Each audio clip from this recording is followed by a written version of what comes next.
ये कहानी है प्रीति की, जिसकी शादी शहर में एक अच्छे घर में हुई थी।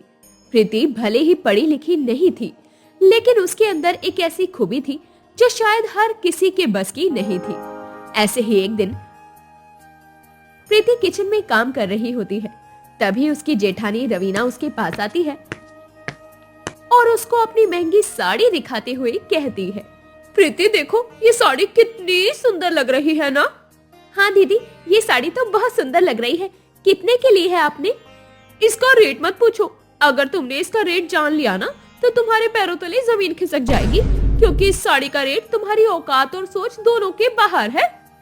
इतनी भी कौन सी महंगी साड़ी हो गई जिसका रेट सुनकर मेरे पैरों तले जमीन खिसक जाएगी?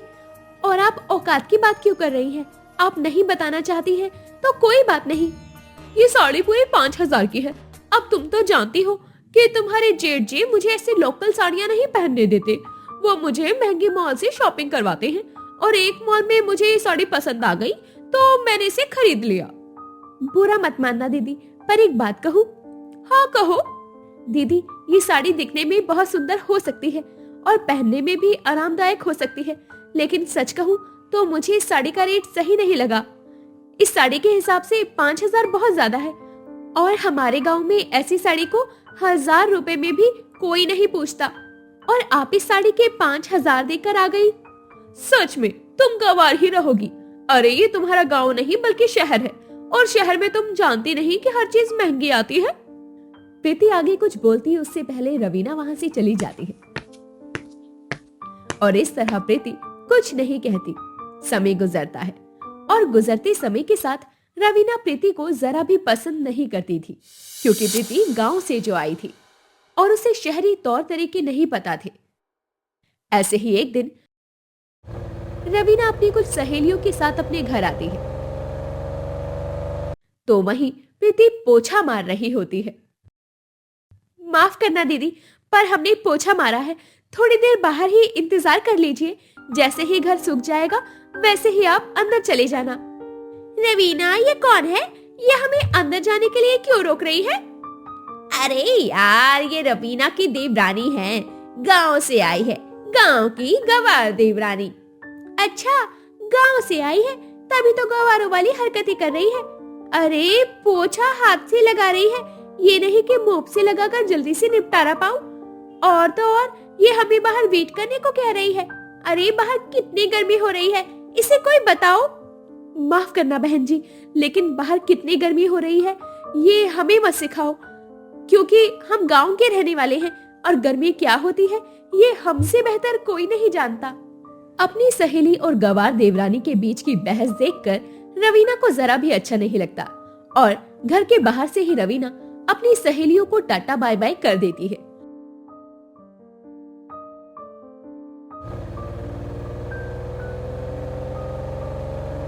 और थोड़ी देर बाद जब रवीना घर के अंदर जाती है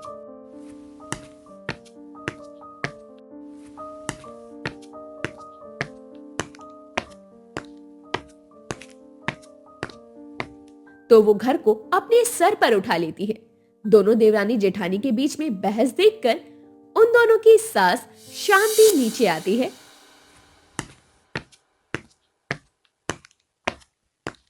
और रवीना से सवाल करती है, अरे क्या हो गया रवीना, तूने इस घर को अपने सर पर क्यों उठा रखा है? अरे घर को सर पर ना उठाऊं तो और क्या करूं? पता नहीं कौन सी घड़ी में आपने इस गवार को अपने घर की बहू बनने का दर्जा दे दिया। मेरे देवर की तो किस्मत ही फूट गई ऐसी लुगाई पाकर। अरे पर हुआ क्या है, कुछ बता तो सही। सास की बात सुनकर अब रवीना उसे सारी बात बता देती है, जिसे सुन शांति कुछ नहीं कहती और चुपचाप अपने कमरे में चली जाती है। समय गुजरता है और ऐसे ही एक दिन रवीना एक महंगा गाउन पहनकर कहीं बाहर जा रही थी, पर तभी किचन से प्रीति अपने हाथ में चाय की ट्रे लेकर हॉल में जा रही थी और इस तरह उन दोनों की टक्कर हो जाती है, जिस कारण रवीना का गाउन खराब हो जाता है। अरे गवार कहीं की, कम दिमाग के साथ साथ अंधी भी हो गई है क्या? तुझे मैं नजर नहीं आई क्या? इतना महंगा गाउन खराब कर दिया। अरे अब मैं कंपटीशन में क्या पहन कर जाऊंगी? हमें माफ कर दो दीदी, हमने जानबूझकर आपके गाउन पर चाय नहीं गिराई है। हम तो बस चाय लेकर जा रहे थे, अचानक आप सामने आ गई और टक्कर हो गई। अरे तुमने कभी अपनी गलती मानी है जो आज मानोगी? आज मेरा सपना पूरा होने वाला था। इतने सालों से जिस चीज की तैयारी कर रही थी उस चीज पर तुमने चाय फेंक दी। पिछले 5 सालों से मैं मॉडलिंग में हिस्सा ले रही थी और महंगी सी महंगी ड्रेस खरीद कर पहना करती और हमेशा इसी कंपटीशन को जीतने की कोशिश करती थी, लेकिन हमेशा कोई ना कोई कमी रह जाती। लेकिन इस बार मैंने कोई कमी नहीं छोड़ी थी। लेकिन देखो, मेरी महान देवरानी ने कमी नहीं, मुझे ही कहीं का नहीं छोड़ा। अब मुझे समझ में नहीं आ रहा मैं क्या पहन के जाऊं। बहू, प्रीति ने जानबूझकर तुझ पर चाय नहीं गिराई है, तो उस पर भड़क मत इस तरह। रवीना की परेशानी देखकर प्रीति को जरा भी अच्छा नहीं लगता। वो अपनी जेठानी को शांत होने के लिए कहती है, जेठानी जी आप गुस्सा मत कीजिए। अगर हमने आपका गाउन खराब किया है तो हम ही आपको एक अच्छा सा गाउन बना कर देंगे। हम भले ही गंवार हैं, लेकिन हमारे हाथ में हुनर है। हम कोई भी चीज तुरंत बना देते हैं। भले ही तुम्हारे हाथ में टैलेंट होगा, लेकिन तुम वो नहीं कर सकती जो एक फैशन डिजाइनर कर सकता है। अरे इतना महंगा गाउन अब मैं कहां से सिलवाऊंगी? मुझे समझ में नहीं आ रहा। दीदी, आपने आज तक हम पर कभी भरोसा नहीं किया, लेकिन आप आज हम पर थोड़ा सा विश्वास कर लीजिए। आप हमें केवल 1.5 घंटा दे दीजिए। मैं इन 1.5 घंटे में आपके लिए इतना अच्छा गाउन बनाऊंगी कि विनर तो आपको ही बनना पड़ेगा। बस आप शर्माना मत और ना ही ये सोचना कि हम आपकी इंसल्ट करना चाहते हैं, क्योंकि हम आपको विनर देखना चाहते हैं। इसलिए हम आपसे विनती करते हैं, पहली और आखिरी बार आप हमारी विनती सुन लीजिए। अच्छा ठीक है, पहली और आखिरी बार तुम पर विश्वास कर रही हूँ।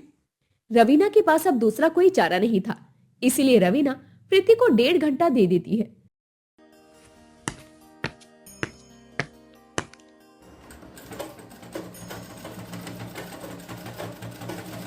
प्रीति सब्जियों का एक बहुत प्यारा सा गाउन सी देती है, जिसे देखकर रवीना थोड़ी हैरान होती है।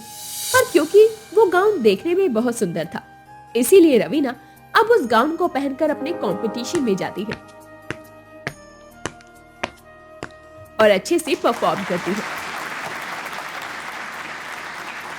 कुछ ही घंटे के बाद में रिजल्ट आता है,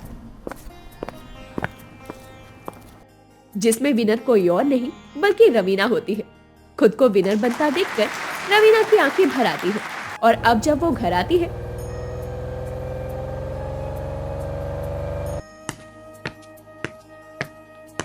तो वो अपनी देवरानी से कहती है, थैंक यू सो मच प्रीति, आज तुम्हारी वजह से मैं विनर बनी हूँ। तुमने इतना प्यारा सब्जी गाउन सिला कि विनर मैं ही बनी। मैं तो तुम्हें ना जाने कितना उल्टा सीधा बोलती थी, लेकिन देखो तुम्हारे हुनर की वजह से आज मैं मॉडलिंग की विनर बन चुकी हूँ। मुझे तो विश्वास नहीं हो रहा। सभी को वहाँ पर तुम्हारा ये सब्जियों का गाउन इतना पसंद आया कि पूछो मत। सब बस तुम्हारे इस गाउन की ही तारीफ करते जा रहे थे। थैंक यू बोलने की जरूरत नहीं है दीदी, आपकी जीत ही हमारी जीत है।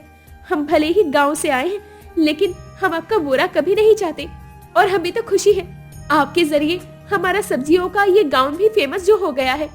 आप ही हैं जिनकी वजह से आज हमारी ड्रेस को लोगों ने इतना पसंद किया है, वरना किसी को पता ही नहीं चल पाता कि हम ना सिर्फ कपड़े बल्कि सब्जियों का भी इतना सुंदर गाउन बना सकते हैं। प्रीति की बात को सुनकर रवीना अब उसे गले से लगा लेती है और इस तरह अब उन दोनों देवरानी जेठानी के बीच कभी भी लड़ाई नहीं होती। यहाँ तक कि वो दोनों देवरानी जेठानी मिल बांट कर एक दूसरे की हेल्प करवाती है।